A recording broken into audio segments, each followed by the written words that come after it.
शुरू अल्लाह का नाम लेकर जो बड़ा मेहरबान निहायत रहम वाला है। और जब हमने तुमसे अहद कर लिया और कोहितूर को तुम पर उठा खड़ा किया और हुक्म दिया, जो किताब हमने तुमको दी है उसको जोर से पकड़े रहो और जो उसमें लिखा है उसको याद रखो ताकि अजाब से महफूज रहो। फिर तुम उसके बाद अहद से फिर गए, तो अगर तुम पर अल्लाह का फजल और उसकी मेहरबानी ना होती तो तुम खसारे में पड़ गए होते। और तुम उन लोगों को खूब जानते हो जो तुम में से हफ्ते के दिन मछली का शिकार करने में हद से तजावुज कर गए थे, तो हमने उनसे कहा जलील ख्वार बंदर हो जाओ।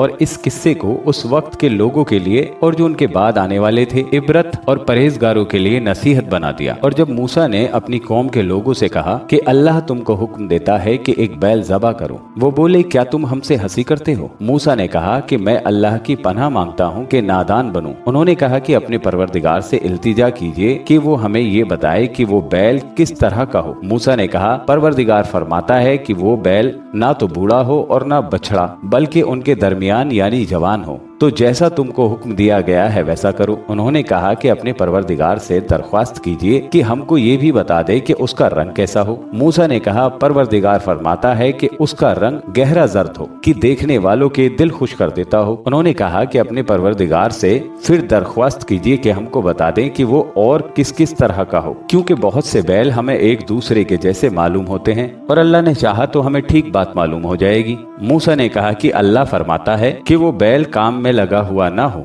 ना तो जमीन जोतता हो और ना खेती को पानी देता हो, बेऐब हो, उसमें किसी तरह का दाग ना हो। कहने लगे अब तुमने सब बातें दुरुस्त बता दी। गरज बड़ी मुश्किल से उन्होंने उस बैल को ज़बा किया, जबकि वो ऐसा करने वाले लगते न थे। और जब तुमने एक शख्स को कत्ल किया तो उसमें बाहम झगड़ने लगे, हालांकि जो बात तुम छुपा रहे थे अल्लाह उसको जाहिर करने वाला था। चुनाचे हमने कहा कि उस बैल का कोई सा टुकड़ा मकतूल को मारो। इस तरह अल्लाह मुर्दों को जिंदा करता है और तुमको अपनी कुदरत की निशानियां दिखाता है ताकि तुम समझो। फिर उसके बाद तुम्हारे दिल सख्त हो गए, गोया वो पत्थर हैं या उससे भी ज्यादा सख्त। और पत्थर तो बाजे ऐसे होते हैं कि उनमें से चश्मे फूट निकलते हैं, और बाजे ऐसे होते हैं कि फट जाते हैं और उनमें से पानी निकलने लगता है, और बाजे ऐसे होते हैं कि अल्लाह के खौफ से गिर पड़ते हैं। और अल्लाह तुम्हारे करतूतों से बेखबर नहीं। मोमिनो, तुम उम्मीद रखते हो कि ये लोग तुम्हारे दीन के कायल हो जाएंगे।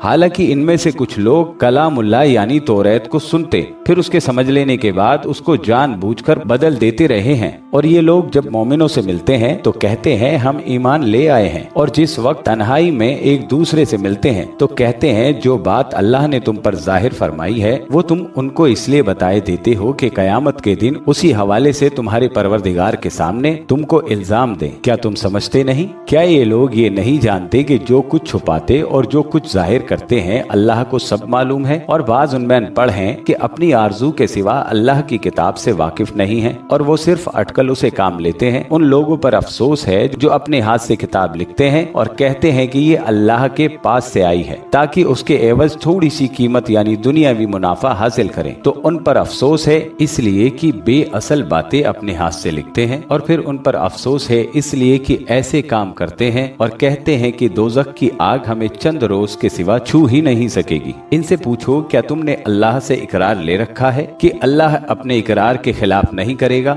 या तुम अल्लाह के बारे में ऐसी बातें करते हो जिसका तुम्हें मुतलक इल्म नहीं? हाँ, क्यों नहीं? जो बुरे काम करें और उसके गुनाह हर तरफ से उसको घेर लें तो ऐसे लोग दोज़ख में जाने वाले हैं और वो हमेशा उसमें जलते रहेंगे। और जो ईमान लाए और नेक काम करें वो जन्नत के मालिक होंगे और हमेशा उसमें ऐश करते रहेंगे। और जब हमने बनी इसराइल से अहद लिया कि अल्लाह के सिवा किसी की इबादत ना करना और माँ बाप और रिश्तेदारों और यतीमों और मोहताजों के साथ भलाई करते रहना और लोगों से अच्छी बातें कहना और नमाज पढ़ते और ज़कात देते रहना, तो चंद आदमियों के सिवा तुम सब उस अहद से मुंह फेर कर पलट गए। और जब हमने तुमसे अहद लिया कि आपस में कुछ तो खून न करना और अपनों को उनके वतन से ना निकालना, तो तुमने इकरार कर लिया और तुम इस बात को मानते भी हो। फिर तुम वही हो कि अपनों को कत्ल भी कर देते हो और अपने में से बाज लोगों पर गुनाह और जुल्म से चढ़ाई करके उन्हें वतन से निकाल भी देते हो। और अगर वो तुम्हारे पास कैद होकर आए तो बदला देकर उनको छोड़ भी देते हो, हालांकि उनका निकाल देना ही तुम पर हराम था। ये ये क्या बात है कि तुम किताबुल्लाह के बाद अहकाम को तो मानते हो और बाद से इनकार किए देते हो। जो तुम में से ऐसी हरकतें करे उनकी सजा इसके सिवा और क्या हो सकती है कि दुनिया की जिंदगी में तो रुसवाई हो और कयामत के दिन सख्त से सख्त अजाब में डाल दिए जाएं। और जो काम तुम करते हो अल्लाह उनसे गाफिल नहीं। ये वो लोग हैं जिन्होंने आखिरत के बदले दुनिया की जिंदगी खरीदी। सो ना तो इनसे अजाब ही हल्का किया जाएगा और ना इनको और तरह की मदद मिलेगी।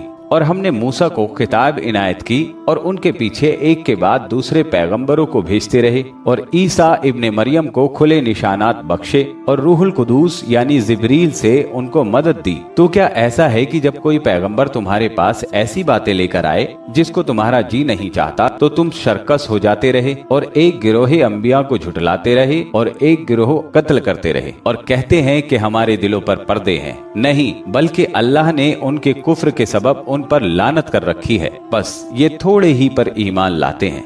और जब अल्लाह के यहाँ से उनके पास किताब आई जो उनकी आसमानी किताब की भी तस्दीक करती है और वो पहले हमेशा काफिरों पर फतह मांगा करते थे, फिर जिस चीज को वो खूब पहचानते थे जब उनके पास आ पहुंची तो उससे मुनकिर हो गए। बस काफिरों पर अल्लाह की लानत। जिस चीज के बदले उन्होंने अपने आप को बेच डाला वो बहुत बुरी है, यानी इस जलन से कि अल्लाह अपने बंदों में से जिस पर चाहता है अपनी मेहरबानी नाजिल फरमाता है। अल्लाह की नाजिल की हुई किताब से कुफ्र करने लगे तो वो उसके गजब बालाए गजब में मुब्तला हो गए और काफिरों के लिए जलील करने वाला अजाब है। और जब उनसे कहा जाता है कि जो किताब अल्लाह ने अब नाजिल फरमाई है उसको मानो, तो कहते हैं कि जो किताब हम पर पहले नाजिल हुई है हम तो उसी को मानते हैं, यानी ये उसके सिवा और किताब को नहीं मानते, हालांकि वो सरासर सच्ची है और जो उनकी आसमानी किताब है उसकी तस्दीक भी करती है। इनसे कह दो कि अगर तुम साहिब ईमान होते तो अल्लाह के पैगंबरों को पहले ही क्यों कत्ल किया करते थे और मूसा तुम्हारे पास खुले हुए मौजिज़े लेकर आए, फिर तुम उनके कोहे तूर पर जाने के बाद बछड़े को माबूद बना बैठे और तुम अपने ही हक में जुल्म करते थे। और जब हमने तुम लोगों से पुख्ता अहद लिया और कोहे तूर को तुम पर उठा खड़ा किया और हुक्म दिया कि जो किताब हमने तुमको दी है उसको जोर से पकड़ो और जो तुम्हें हुक्म होता है उसको सुनो, तो वो जो तुम्हारे बड़े थे कहने लगे कि हमने सुन तो लिया लेकिन मानते नहीं, और उनके कुफ्र के सबब बछड़ा गोया उनके दिलों में रच गया था। ऐ पैगंबर, उनसे कह दो अगर तुम मोमिन हो तो तुम्हारा ईमान तुमको बुरी बात बताता है।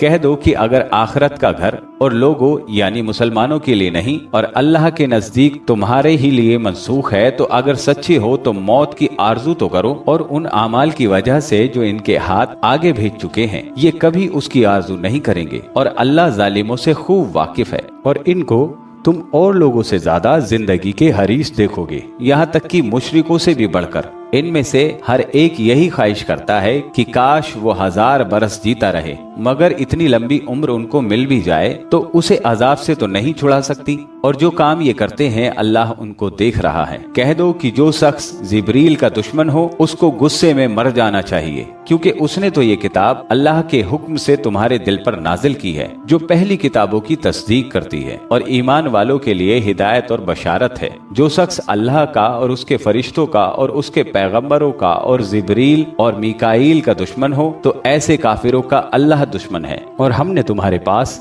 सुलझी हुई आयतें इरसाल फरमाई हैं और इनमें से इनकार वही करते हैं जो बदकिरदार हैं। इन लोगों ने जब जब अल्लाह से कोई अहद किया तो उसमें से एक फरीक ने उसको किसी चीज की तरह फेंक दिया। हकीकत यह है कि इनमें अक्सर बेईमान हैं। और जब उनके पास अल्लाह की तरफ से पैगंबर आखिरुज़्ज़मा सल्लल्लाहु अलैहि वसल्लम आए और वो उनकी आसमानी किताब की तस्दीक भी करते हैं, तो जिन लोगों को किताब दी गई थी उनमें से एक जमात ने अल्लाह की किताब को पीठ पीछे फेंक दिया, गोया वो जानते ही नहीं।